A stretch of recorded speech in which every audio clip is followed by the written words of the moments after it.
The car came off the scale 2 pounds light, not 2 pounds in the wrong place. 2 pounds missing entirely, which was worse, because missing weight meant someone had planned for it to be missing. NASCAR technical inspector Roy Kavanagh wrote the number down twice, checked the scale calibration, and then walked to the garage door and called for his supervisor without raising his voice. The car belonged to Carson Hawker, number 48. Sunbelt Logistics colors, bright orange and white, still steaming from 200 laps around Atlanta Motor Speedway. Hawker was standing 20 feet away talking to his crew chief, a compact man named Dale Sperling, who had been in NASCAR longer than most of the drivers had been alive. When Sperling saw Kavanagh's face, he stopped talking mid-sentence. He put his hand on Hawker's arm once, briefly, then let go. Hawker was 24 years old. He had finished second. The driver who had finished first, Danny Holt, was still in his car on the cool-down lap when his spotter's voice came through the radio. "Tech is holding the 48. Holt did not respond immediately. He drove the remaining half-mile to pit lane at exactly the pace the pace car required. He climbed out, he took off his helmet. His face was the particular blank that drivers learn to wear when they are thinking hard about something they are not ready to say. Then his crew chief handed him a water bottle and said, 2 pounds. Holt drank the water. He looked at the garage where Hawker's car sat under the lights. "Who else knows?" he said. "Everyone," his crew chief said. 2 pounds sounds small. It is not small. In stock car racing, minimum weight is not a suggestion. It is the line between legal and illegal, between a car that wins within the rules and a car that wins outside them. Weight affects handling. It affects fuel consumption. Over 200 laps on a high-banked superspeedway, 2 pounds in the right place, or 2 pounds missing from the wrong place, can be worth 3 to 4 tenths of a second per lap. 3 to 4 tenths per lap over 200 laps is not a small number. Danny Holt's engineer, a quiet woman named Priya Sandhu who had been doing this math for 11 years, said the number out loud in the hauler while Holt was still in his fire suit. "If the weight was redistributed before the race and not just lost during," she said, "the performance delta is significant." "How significant?" Holt said. She showed him the laptop. He looked at it for a moment. "That's the race," he said. "Yes," she said. He sat down on the bench along the hauler wall. He was not an emotional man in public. People who had worked with him for years described him as even, which was a polite word for contained. He contained things effectively.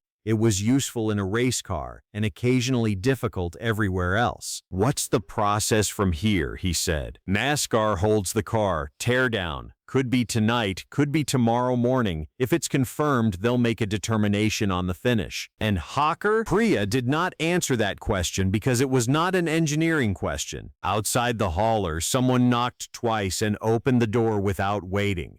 It was a NASCAR communications officer named Tim Reese, and the expression on his face told Holt that the 2 pounds had already become something larger than a technical inspection. "We're going to need a statement from you," Reese said. "Media is already outside." Holt looked at him. "I haven't said anything to anyone." "Someone did," Reese said. He did not plan to say it the way it came out. The media pen at Atlanta was set up along the front straightaway, temporary fencing, cables running across the asphalt, cameras already live. Holt walked out still in his fire suit because there had not been time to change, and the first question came before he had reached the microphone. "Danny, do you believe Hawker cheated?" He stopped walking. That was the first mistake, stopping, because stopping meant he was considering the question instead of dismissing it. "I believe the car didn't pass inspection," he said. "NASCAR will determine what that means." "Do you think the result should stand?" "I think NASCAR should do their job and we should wait for the process." That was the correct answer. That was the answer his team owner would have wanted. The careful answer. The answer that left room. Then someone near the back called out, "Hawker's team is saying it was a mechanical failure during the race. A bracket that holds ballast came loose on lap 60. They're saying it's incidental weight loss, not intentional. Holt stood very still for a moment. A bracket, he said. That's their explanation. He looked at the camera directly in front of him. Later, watching the clip, people would describe his expression as controlled anger, which was accurate but incomplete. It was also the face of a man doing arithmetic in public. I've been racing for 12 years, he said. I've never lost a ballast bracket. Not once. The brackets are inspected before every race. If a bracket failed on lap 60, I'd want to see the bracket. He walked away from the microphone. That was the clip. That was the thing that moved. By the time he reached the hauler, his phone had 47 notifications. The bracket existed. That was the problem. Holt woke up to the next morning, in a hotel room in Atlanta, reading the NASCAR technical report on his phone at 5:45 in the morning. The bracket existed. It was damaged. It showed stress fracturing consistent with, and this was the language that mattered, consistent with either impact during competition or pre-race mechanical failure. Consistent with, not conclusive.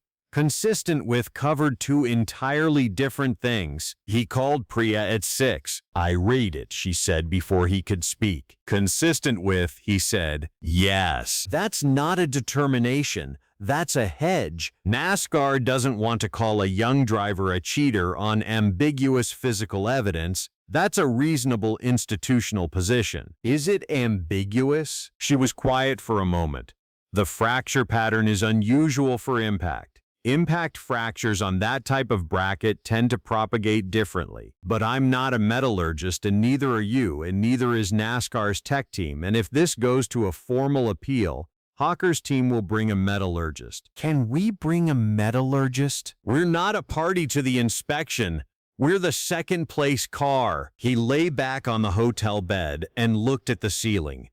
The ceiling was white and had a small water stain in one corner shaped roughly like the state of Florida. So they're going to let it stand, he said. I don't know that yet. There's still a meeting this morning. But you think so? I think NASCAR has a 24-year-old driver, a damaged bracket, and ambiguous evidence, and the cleanest outcome for the sport is a fine and a warning and a note in the file. The cleanest outcome for the sport, Holt said, is not the same as the right outcome. No, Priya said. It is not. He hung up and stared at Florida on the ceiling for a while. Then he opened his laptop and started writing. He had not written a public statement himself since early in his career, when his team had a communications director who was perpetually unavailable. He had learned to do it plainly, without flourish, the way he did most things. He wrote it in 3 drafts. The first was too angry. The second was too careful. The third was the version he sent. After yesterday's race at Atlanta, I want to say something clearly and with my name on it. I do not know whether what happened to the 48 car was intentional. I am not in a position to know that, and I have not claimed to know it. What I do know is that a car finished ahead of mine. That car did not meet minimum weight requirements at post-race inspection, and the explanation provided for why it did not meet those requirements relies on a mechanical failure that I have not seen adequately documented. NASCAR will make a determination. I will accept that determination, as I always have. But accepting a determination is not the same as agreeing with a process. The process here has moved too quickly toward accommodation and too slowly toward certainty. I am not asking for the finish to be changed. I am asking for the evidence to be examined completely by people qualified to examine it before any final ruling is made. That is not an unreasonable request. It is what the rules say should happen. If the bracket failed mechanically, the examination will show that. If it didn't, the examination will show that, too. I'm not afraid of either answer. I want the right answer. I've been in this sport long enough to know that what happens next matters more than what happened yesterday. Not for me. For the next driver who finishes second and has the same question and has to decide whether saying something clearly is worth the cost. It is worth the cost. It always is. He read it once more. He thought about changing the last 2 lines. He left them. He sent it to his team owner, a man named Gerald Foss, who had been in racing for 30 years and had the specific patience of someone who had survived many storms by choosing which ones to stand in. Foss called him 4 minutes later. "You're sure?" Foss said. It was not a question exactly. "Yes," Holt said. "It's going to be loud for a while. I know." "Hawker's a kid," Foss said, not accusingly, just placing the fact in the room. "I know that too," Holt said. "The statement isn't about Hawker. It's about the process." Foss was quiet.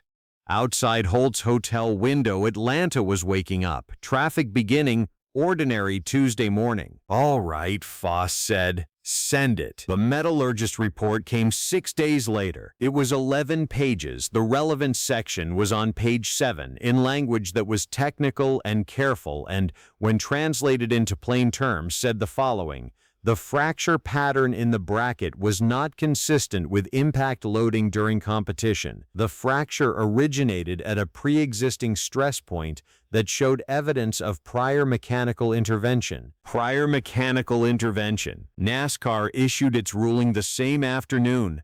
The 48 car was disqualified from the Atlanta race result. Hawker's team was fined and placed on probation. The win was awarded to Danny Holt. Holt was in a simulator session in Charlotte when his phone rang. He finished the lap he was on. He took off the helmet. He read the ruling on his phone, standing in the simulator bay in his socks, because he had taken his shoes off to drive, which was a habit from go-karts that he had never broken. He did not feel what he expected to feel. He had expected relief or satisfaction or the particular rightness of a correct answer arriving. What he felt instead was tired and a little sad for Hawker, who was 24 and had made a decision that would follow him, and tired for NASCAR, which had nearly accommodated its way past the truth, and something else that did not have a clean name, something like the feeling after you have said the necessary thing and the necessary thing has turned out to matter. He put his shoes back on. He typed a short message to Priya. "Consistent with," she replied. "I know. Good." He typed one more thing and sent it before he could reconsider. He sent it to a general contact address for Hawker's team, knowing it might not reach anyone, knowing it might not matter. "I didn't do this to end anything for you," he wrote. "I did it because the process has to mean something, or it means nothing for everyone. You're young enough to come back from this. Come back from it." He did not know if Hawker would read it. He did not know if it would help. But Priya had taught him, without ever saying it directly, that saying the true thing and changing the outcome were separate acts. He had done the first one. The rest was not in his hands.